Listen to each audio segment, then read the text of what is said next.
everybody, and welcome to another episode of Reluctant Hero podcast.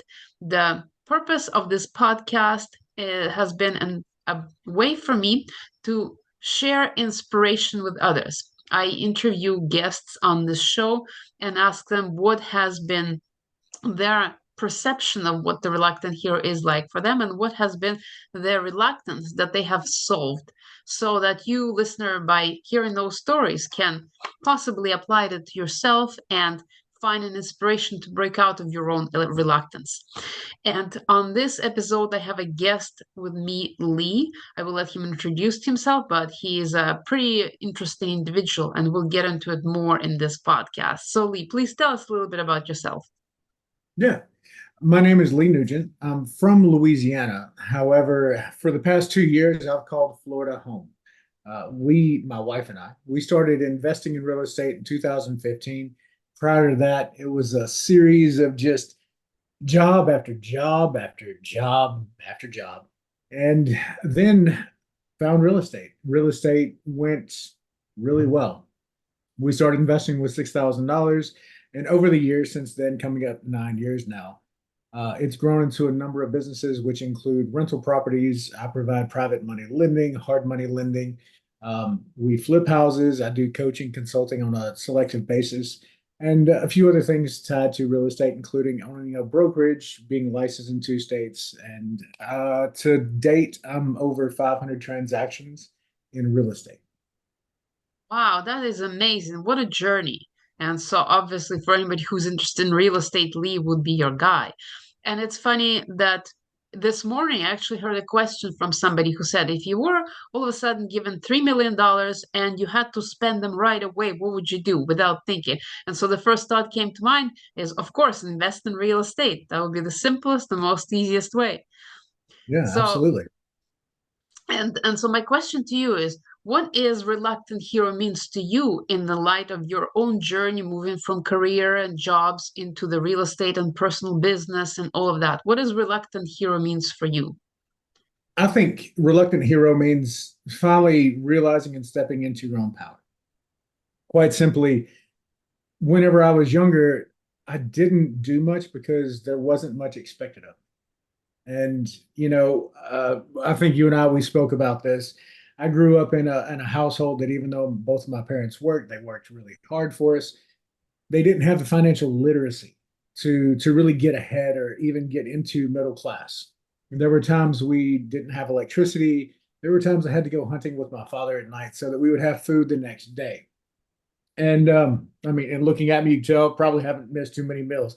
But that was, as that happened, we were never, trained or taught about financial literacy and what it's like and how to go out there and start to see things a little bit differently. So it was only until, or only when both my parents passed. My father passed in '07 at my age of 27. He was 54. And then my mother passed in 2014, also at the age of 54. So a lot of that really started to mess with me. It's like, how long do I have on this earth? Do I come from short genetics or was it just bad health choices? What's all that mean? And what's that mean for me and my family? So in a way, it almost put me into a bit of an existential crisis of, what is my legacy? What am I going to leave here? Am I just here to exist and then move on? The more I thought about it, the less I liked the answers that were in front of me. And so we started to look around at some different opportunities because, as I said earlier, job to job to job to job. I've never been afraid to find another career path, right? And all that to say, I had my resume out and I found this course that essentially they wanted you to buy it and then you could sell the course. So a bit of an MLM. And while I'm not opposed to that business model or anything like that, I wanted to do my own research. So I went on there and some random stranger that, yeah, don't even know their name changed my life. Their review of that company said that this is amazing information, but it's nothing that you wouldn't learn at your local library. And to that, I took it to heart. So I went on and I barely graduated high school, but I do have a master's in Google. So I'm very adept at going and finding YouTube videos, Google, and finding answers to things. So then I started my journey of real estate, learning how to invest. And it was only after that and starting to see some of that success and then going into some sales training for real estate. Somebody said something that also changed my life. Said the world is waiting for you to stop playing small.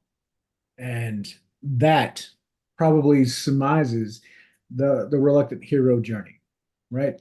Until we start to realize the potential that other people can see in us, we typically follow and believe in the lack of potential that other people see in us, right?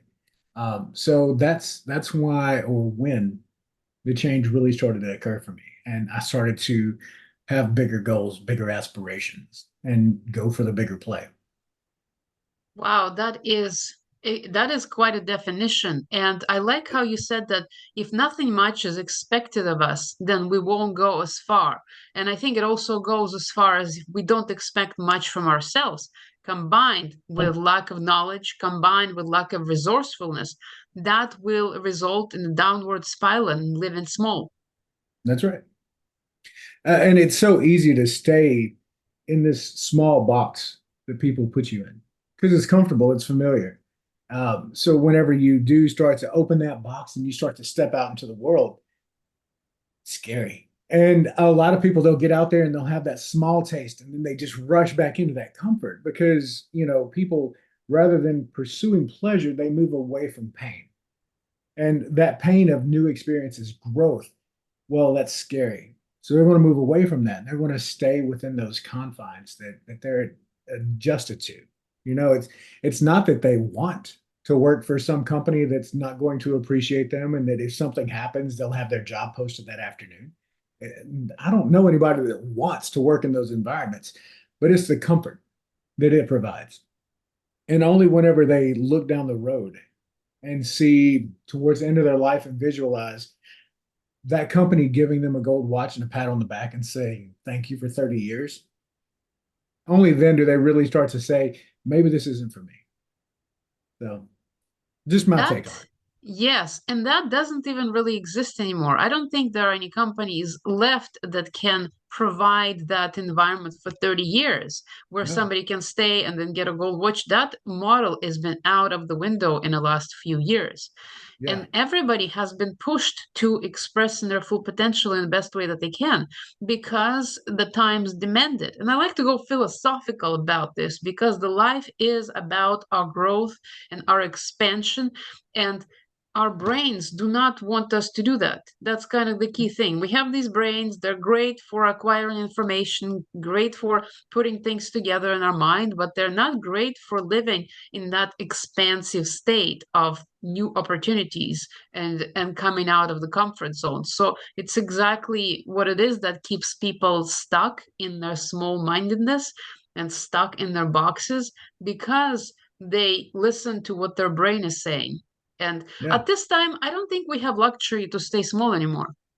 No. Well, and if anything, I heard a very compelling argument about this that our brains, although evolved for higher levels of thinking, they still protect us. They're still the parasympathetic fight or flight response. And, one of the things just in our metabolism, if we start to get a little bit of a hunger pang, our metabolism, our body, our mind sends to the body, hey, slow down the metabolism. Let's wait and see where this next meal is coming from. They don't know that there's fast food on just about every corner, right? So that primitive instinct kicks in. And it just like, people that have fear of clowns or any kind of brightly colored objects, that was conditioned back when we were still in caves to say, hey, that's dangerous. Watch out for that. Right. So I think that a lot of people see that the same thing that we've become accustomed to is safe to them, but it's really, really not. It's that scary clown under the bed to me. And you're right. Companies haven't been like that for a while. When we had our couple few properties at a certain point, and I was still at a W-2 job. In 2015, we started investing. In 2017, I became a realtor and started selling properties. During that gap, I had joined a company doing software sales, and I just knew this was where I'm going to retire. It's a major medical service provider. And oh, my manager, amazing. This person, he was looking out for the sales team. He was making deals with us, and just the best hands down manager I could have. Well, as most things and everything, I guess, uh, things change. He decides that he's going to go back into the field. He's going to be a regional manager, and then they brought in his replacement. This man, he was like Steve Jobs, but without the talent. And what I mean by that is he loves to inspire by fear and tell you, "Oh, I'm going to fire you if you don't do this, that, or the other." But yet he was just miserable and incompetent because he didn't really have an interest in learning what he was managing. He just wanted the metrics, so that he could take that and give it to his people, and it was just a stepping stone. So yes, I agree completely. Companies, the cultures that most companies have they're designed to not provide for people for the long term. It's almost like we've designed companies to be meat grinders. And it's frustrating, but what do you do? Oh yeah, you just go to work for yourself. Yeah, and now, especially with the influx of new technology, a lot of jobs are becoming obsolete. People are being short-staffed. It's a thing. So the only thing that people can really do is step fully into themselves, embody that full archetype of the hero, and step onto that hero's journey, despite all the obstacles, despite all the opponents. And Yes, there will be guides because it is a hero's journey path. There will be that's support. I believe that you're 100% correct on that. That even in looking back, the doors open, and it's almost like I think we had spoken about this our first conversation. You can swim against the stream all day long, right? Or you can eventually wear out, and then you'll go with the stream or go with the flow. Um, Whenever you learn to not necessarily fight it, but to accept these things and control what you can, but quickly identify what you can't and give that peace, right? Get it out of there. Then you start to also find the people that are meant to be in your path to help you along that journey. Just a Yeah. belief that. Absolutely. Belief is critical.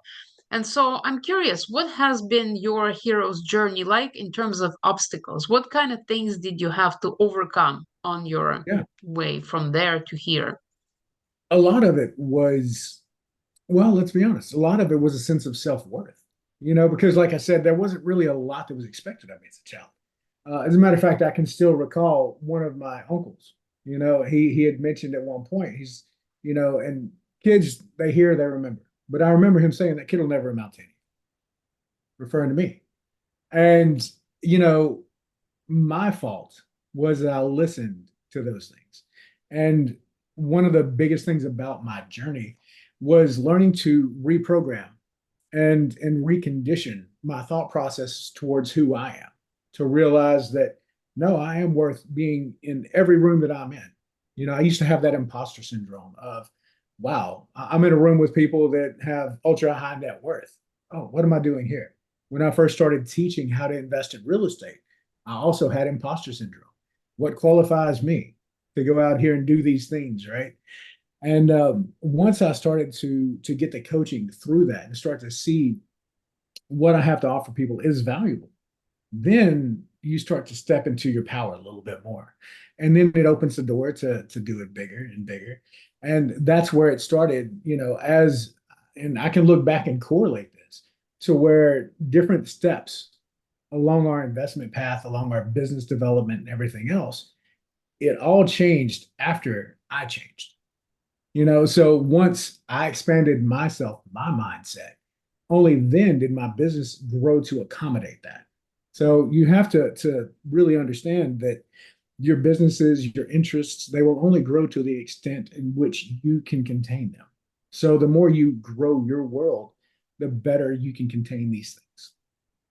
Yeah, absolutely. The self-worth is such a huge thing. It is like they say, don't trust everything you think. It I like is, that. Yeah.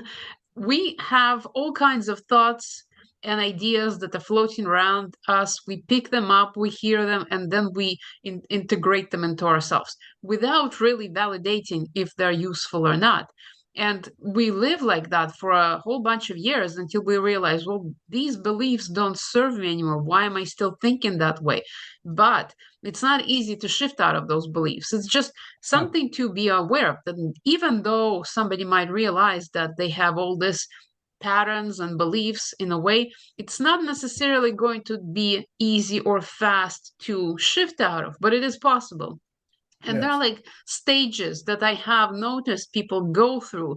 So when they just realize that they could do more and they start thinking and taking very small steps, the next stage is like they want to recreate the stuff that they had in their job in their business. Well, if I can just make money and make myself a job, then I will be all right. But ideally, the ultimate path is toward contribution of something bigger than ourselves.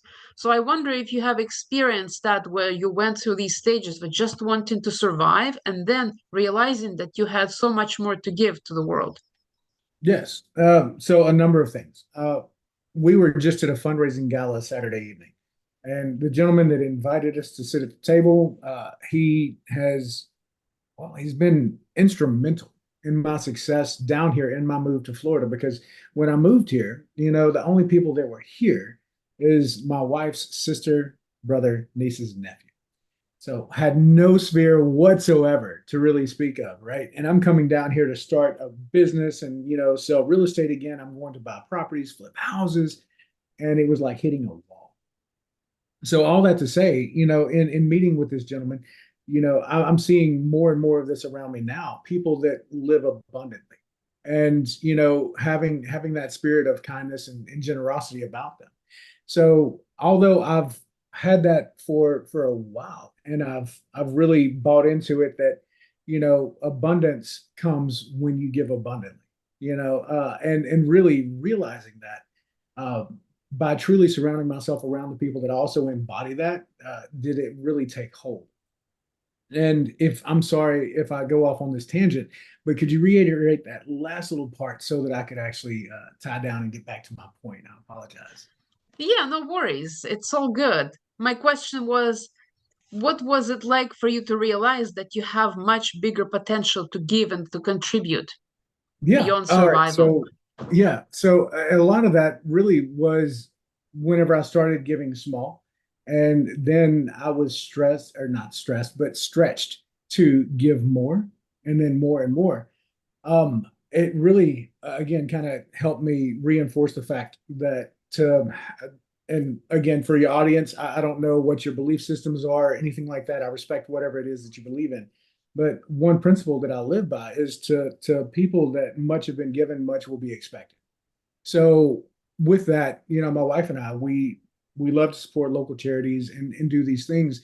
And in looking back, even in those times when we give uncomfortable, which means that if it's been a slow month or something like that, and we still have obligations to give, but we meet those obligations. I've pointed out to my wife before, we've never missed a meal. We've never missed a mortgage payment, and it all comes out. So I think that's what has helped us become comfortable in being more givers and servant minded towards these things, just because looking back, nothing has ever has ever been missed, whenever we do these things. That is, I believe, is the essence of the hero in its fullness, when the giving comes out of abundance of already having. And that is kind of the journey towards that. But I want to go back to something that you touched upon. Tell me more about this experience of hitting the wall, because I know a lot of people go through that. And at that time, a lot of people also tend to want to quit. So, what was it like for you? How did it feel? And how did you push through that? Yeah. So, as businesses grow, we hit various walls. It is getting a business to $100,000 a year, then 300,000 a year, then half a million, then a million, right? And then going past that point, um, you hit walls along the way, just simply because, again, you have to become the person that overcomes these things, or you shrink back down into that box, withdraw, and give up. Um, my wife and I have always thought differently. So she was more afraid of losing things and hitting these walls. For me, like I explained to her starting out, the reason why it doesn't bother me is because, well, when you come from practically nothing, going back to it isn't necessarily an unfamiliar territory. So it's not like we couldn't start over again.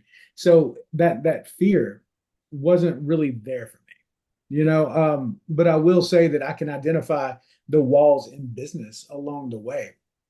Once I really started to, have a small track record of success, my first 3 months as a realtor in 2017, I was still employed W-2, right? And this boss was just really on my nerves. So I was pumping hard to get out of this job. So before the end of the year, I'd sold 23 properties. And the average realtor for reference sells between 4 to 6 properties a year. So within that first 10 months, now it took me a few months to get to the first sale to begin with, but I'd sold 23. And then every year after that, I was averaging between 50 and 60 homes a year. So once I had that track record, I was able to really just buy in and build up that confidence. So the walls of that self doubt didn't really come until I started expanding into another business. So, but then I think a lot of it is I kept reminding myself, hey, you came from nothing. It's okay. If it all goes kaput tomorrow, start over and do it again. And that's where my lack of fear has served us well. But also, to be fair, my wife's presence of fear or present mindedness of it also kept me grounded to a sense to where I didn't go out and make reckless rush decisions. So I think that in a way we have to not only break through the walls, but see them as that reality check, that foundation check of are you ready to move on past this, right? Check your systems, check everything that you've got, and make sure that you're ready. So just going back to it, yes, that's how we push through. But also, I don't necessarily think that the walls are a bad thing. It's just it brings you back into the present moment of where you're at and what you're looking to do. Totally. I love that. And I love that you mentioned grounding aspect. It is important to stay present with the reality the way it is, not worse than it is and not over exaggerating, better than it is, not living in a fantasy or in a downward spiral. So it is true that we need that balance of having the vision and thinking about possibility, but then staying present in the moment, having an exact idea of what the resources are, what the immediate opportunities are, and like they say, the new level, new devil. So those walls are I like that. Yeah. actually, yeah, those walls are actually switches from level to level, like in a computer game. You finish one Mhm. level, then there's the next one. So the way that I see it, the wall shows up right at the end of that level before you go on to the next one. Yeah. I like And that. That's yeah. I'm gonna have to steal that from you if that's okay. I sure, love absolutely. I think I new stole it new from level, some. new devil. Yeah. Yeah, it's pretty accurate the way I see it in business, and so consistent with our hero's journey thinking and the struggles and the walls and obstacles and levels. I often find that people work so hard and they struggle and they try to achieve and they work 50 hours a week or something like that, and they find themselves in burnout more often than not. They find themselves exhausted, they find themselves at the end of the ropes, they want to quit because they're tired. What has been your experience with that, and have you found any ways to create recovery protocols for yourself so that you can get back to it, so you can relax and then be back to your normal self so you can perform at your peak level as well again? There are a number of ways that I work to prevent the burnout. Number one is, having regular check-ins with yourself to see where you're at, to make sure that, hey, am I living, in a reactionary or am I responding? Because it's better to respond rather than react, right? So if I see myself and I'm just in a reactionary position, I start to really kind of say, hey, hold up, let's have that check-in. Why am I not taking the time that I need to process these things and respond? And quite frankly, going back a number of years, it was again 2017. I was licensed, building up that business. And let me just lay out my day for you. I'd wake up at 5 a.m. From 5 to 7, I would work with my realtor stuff. So I'm checking the MLS, looking for investment properties, looking for properties for clients. And then I would send out the emails. Then I would jump in the shower, get ready, go to work. And then from 8 a.m. to 10:30, before I get my 15-minute break for the day, it's all work there. I take my 15-minute break. I run out to the truck. I'm returning phone calls and texts, and then I come back in, clock in, and I work until my lunch break. And my lunch break, and this, before y'all say anything, yes, this went on for months, just like this. Then I take my lunch break, and if there was a showing that I could do, I went to rush and do the showing before coming back. Otherwise, I'd sit out there, I'd work, reply to emails, make phone calls. Then I would come back to work, the W-2. And then I would work until my afternoon break, repeat what I'd done in the morning. And then I would get off at 5 p.m.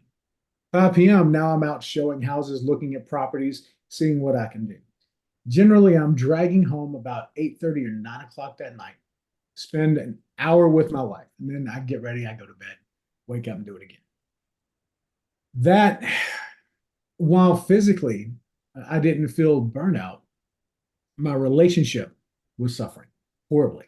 So much to the point to where it was only a couple months later that my wife and I, I remember stopping at a store and, I'm sure that they have these, around there, just convenience store where they have the hot box, it's just reheated food that's just stale and it's been there for hours. So I had grabbed a burrito and I was sitting there and I was in the truck talking to her before my showing shows up. And she told me then, she was like, I just feel like we're just roommates. And let me tell you, that hit me like a truck. I couldn't really process it at the time because in my mind, I was doing all of this for her. Because again, my driving factor was, what if I don't have a, if I do, that's great. I'd love to have 100 great quality years on this earth. What if I don't? What am I leaving her? And my confusion came from, she didn't seem to realize that this was all for her, and initially my knee-jerk reaction, not response, was, what do you mean? I'm out here, working myself to death for you. And all that to say, she drove it home. She's like, it's not the money, it's you that I want. And if it takes you killing yourself to do it, I don't want it, right? So at that point, I realized I really had to have balance. And I started to balance things back out, slow it down, realize that, hey, look, you can sprint, but if you're in a race, you might want to slow down the pace a little bit. That way you can last, right?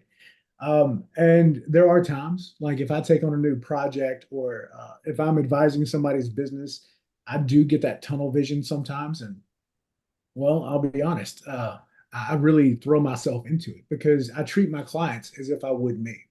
So my wife is still that grounding force for me. And she'll say, hey, look, today, do you have Zoom calls? Do you have podcasts? Do you have this, that, or the other that you're going to be on? And if the answer is no, well, she wants to go to the beach. So we'll go and I'll work from the beach. And those kind of things about just kind of checking in and making sure that I stay balanced. That's key to make sure that above all else, yeah, the burnout, yes, I think that everybody does get burned out if you're not careful and if you don't have that balance. So my wife has been key in making sure that I don't burn out. She'll remind me, hey, date night Thursday night over here. We're going to go do this. She is coordinating my social calendar to make sure that I get pulled away from working all the time. Because, for me, and one of my training classes that I took, it says the purpose of business is to fund the perfect life. It's not about the money. It's about the freedom that the money provides. And sometimes we have to remember when we get off into this and we're so focused on building wealth, then maybe you need to go and enjoy it, and that for me helps us with burnout. That is critical to understand what you just said. The fact that relationships suffer because people go too much into work mode, because that is essentially where a lot of control can be acquired. You know exactly what to do, you know exactly how to do it in order to get the results that you want because you have done it before. So, whenever people feel uncertainty or some kind of discomfort, they go into things that are predictable, that they know how to do well. And oftentimes, work is that area for people, which means that the relationships suffer because of that. And that is, you mentioned it exactly right. Things get sideways, sidetracked, and even though the physical body is okay, the mentally, that affects on all levels. So it's great to know that you're able to figure it out. And I hope the listeners really understand how important it is to maintain the social connections because they Oh, are the ones that really keep us. We are social creatures. So we need other people and we need connections and we need to nurture them as well. yeah. And going back to this, my wife believed in me when nobody else did. So that's why it's this is driving force for me, right? Because in 2020, she was able to leave her W-2 job and uh, unofficially retire. She still is involved in our business. She still helps me with my social media content, and she'll go and create the graphic design, and she'll do these things, but only to the capacity in which she enjoys it. Like I told her, at any given time, if there's ever a time that you don't want to do this, we'll hire it out. So that's fine. But just looking back, I had a 450 credit score when we started dating. I mean, I really had nothing to offer. I was living paycheck to paycheck. I was driving a car where the front bumper was hanging off. I mean, I share it now because that's where I came from, and I want anybody else, especially listeners that are in a similar situation, to understand that shit, you might be in a tough situation. It doesn't stay that way.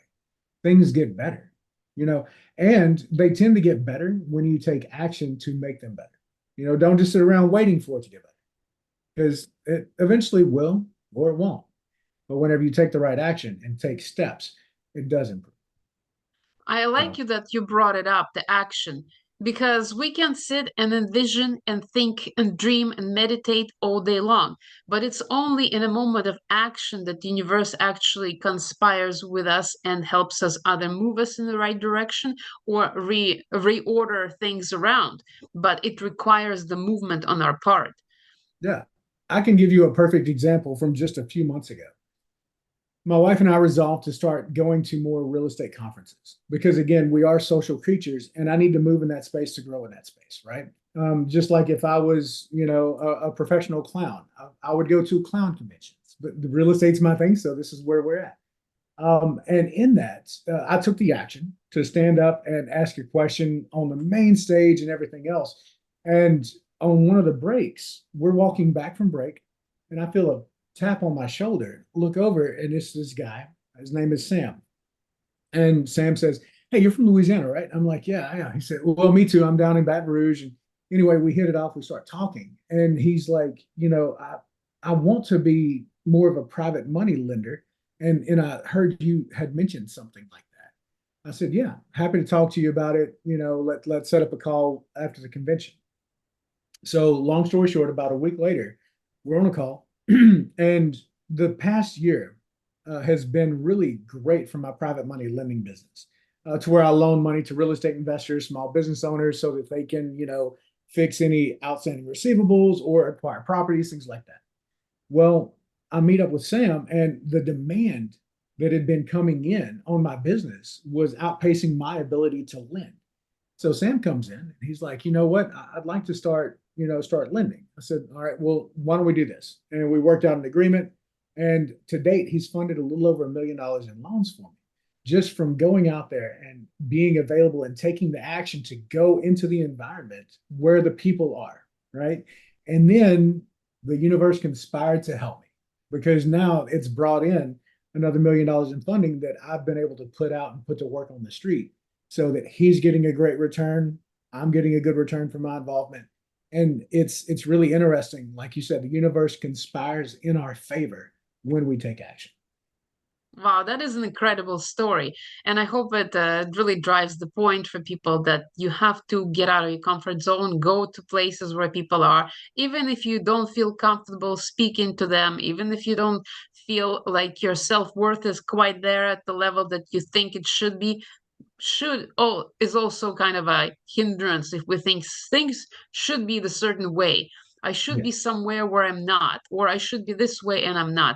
That is another blockage and another wall on the journey of self exploration and kind of hero journey. And I agree with that. And also to the same point, a lot of things when we set expectations, it's not that that's how it should be. It's what our projection that our ego thinks it should be. And once I started to realize that and do my best to stop letting my ego be in control and make things less about me and more about the situation, right? Then I started finding more success in resolution. So that was a big takeaway. And there's a book, if I can just drop the recommendation, it's No Excuses by Brian Tracy. Fantastic read. Essentially, the long and short of it, if you want the clip note, is that, look, you might not be responsible for the situation that you're in, but you are responsible for getting out of that situation if you're not happy. And a lot of that really comes down to, again, kind of that art of detachment as well. Stop making it about you. If somebody cuts you off in traffic, chances are they didn't even have the situational awareness to know that you were the one that they cut off. So that's where that really helped. And by stepping away and trying to pull ego, trust me, I'm not perfect, right? There are still times whenever I'm like, oh, how dare you cut me off? Here comes the horn or whatever, right? Here comes the middle finger, if I'm being honest. I'm working on that. It's a journey. It's not the destination. So I'm getting there. But I would say that definitely, the ego is a big opponent against our journey at times. So we have to try to rein that in. Yeah, none of us are perfect. And ego is required in order to orchestrate this thing we call life. Ego is what really helps us get up in the morning, get dressed, and go somewhere. But Yeah. it's a constant dynamic between the ego and the spirit working Got to have the together. balance. Yeah. Yeah, because ego wants the safety, ego wants predictability, and ego is very concerned about self-preservation.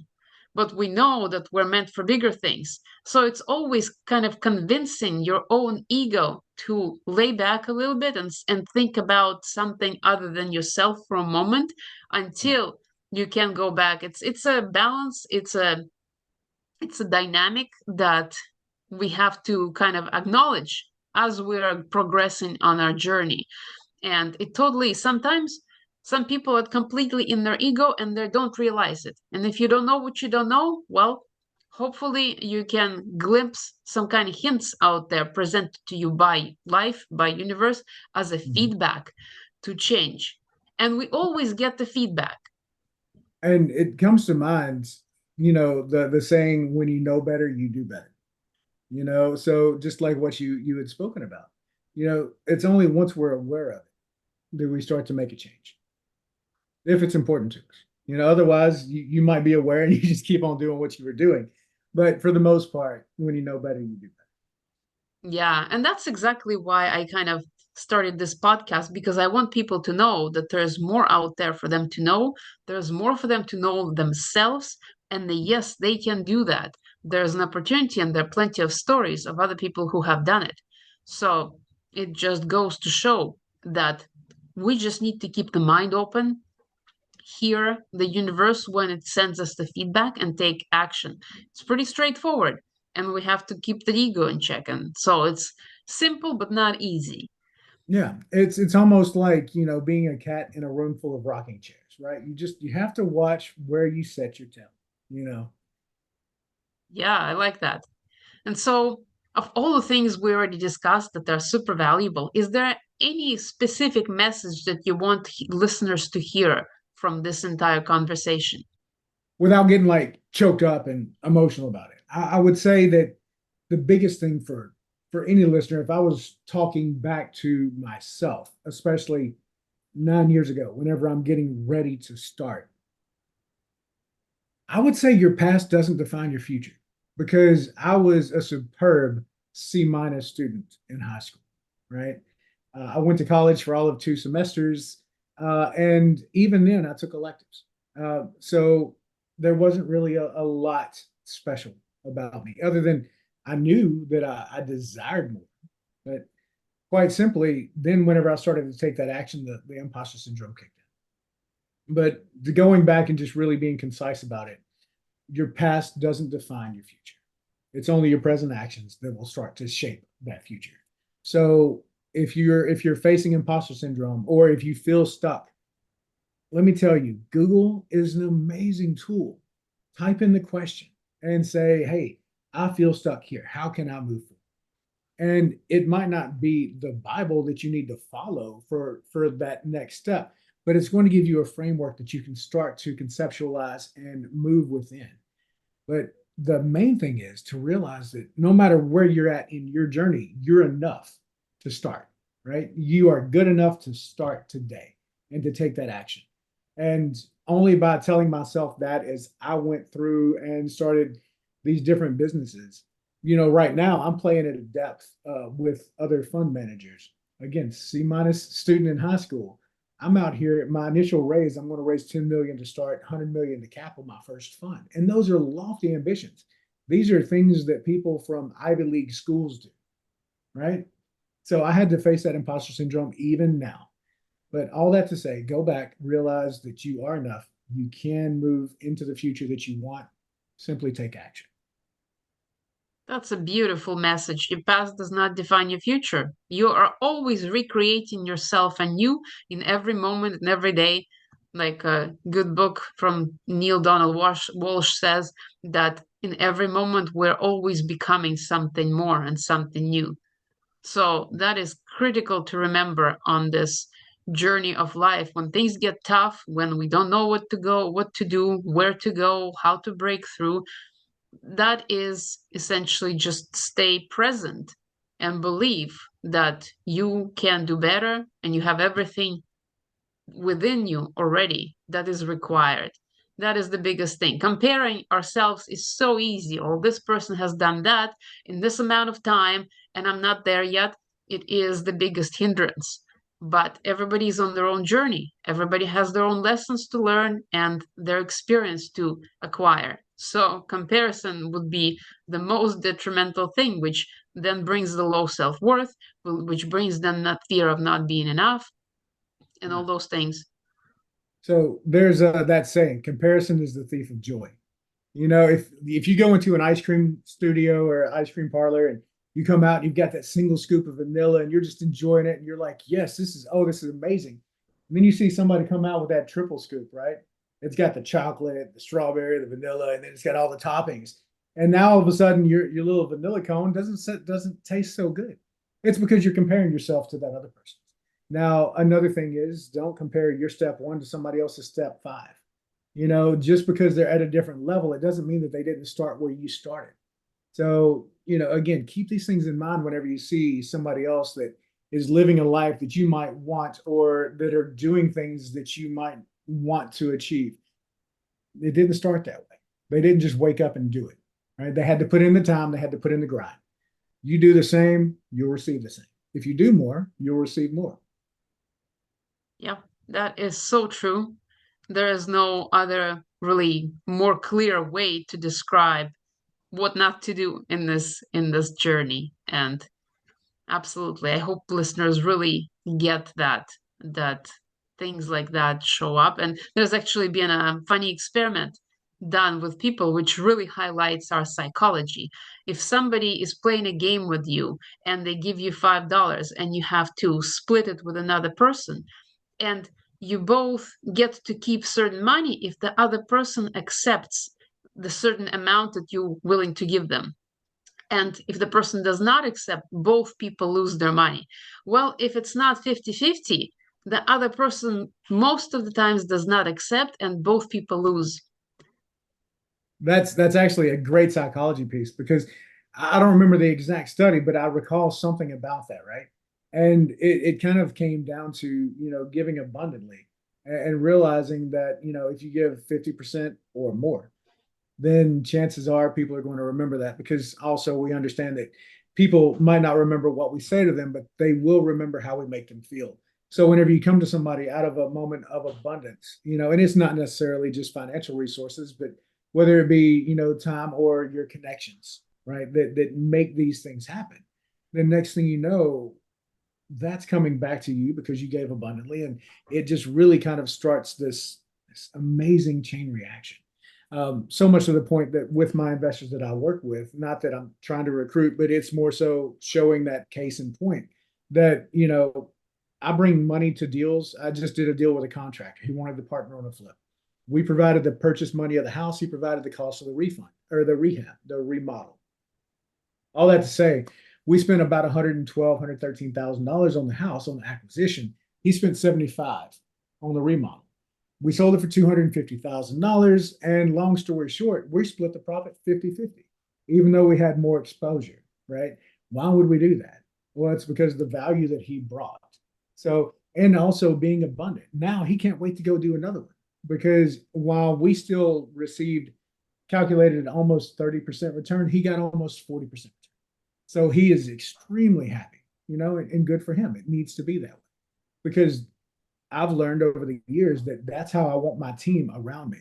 I want them to understand that just because you're in the room doesn't guarantee you a seat at the table. However, when you're at my table, you're going to be you're going to be fed. You're going to be fed well. So that's where living abundantly comes into play, and why I think that more people need to focus on adopting that mindset.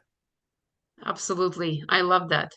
And so, if anybody has any questions related to real estate, Lee would be your guy. And so, if people were curious, where could they find more about you?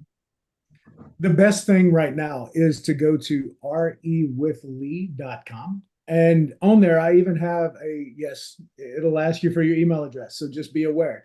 But I do have a free version of a book that I wrote, a real estate investing primer that teaches people the basics of wholesaling, analyzing rentals, flipping houses, and it gives them more insight into a little bit of my personality because I'm a little bit more quirky than I put on podcasts. If you look at any of my social media, I love creating memes, sharing memes, laughing when I can. So I would say start with RE with Lee and then just plug into my socials and follow me on social media wherever you can, wherever you want to. Amazing, amazing. This was the podcast episode full of gems, full of value, and I can't thank you enough for showing up here and sharing your experience and your wisdom and your knowledge with me and the listeners. So, Yeah. Well, I'm just thankful for you to have me on. I remember we connected a couple weeks ago, and just the spirit that you've got for your audience and for your clients, it's transparent. So I respect it, and I'm happy to be a part of the podcast. Thank you for having me. thank you very much. And thank you to everybody who has been listening or watching this episode. And you can find more about me at artdiversion.com. And I wish you the best of the week. And I will see you in the next episode. So thank you very much.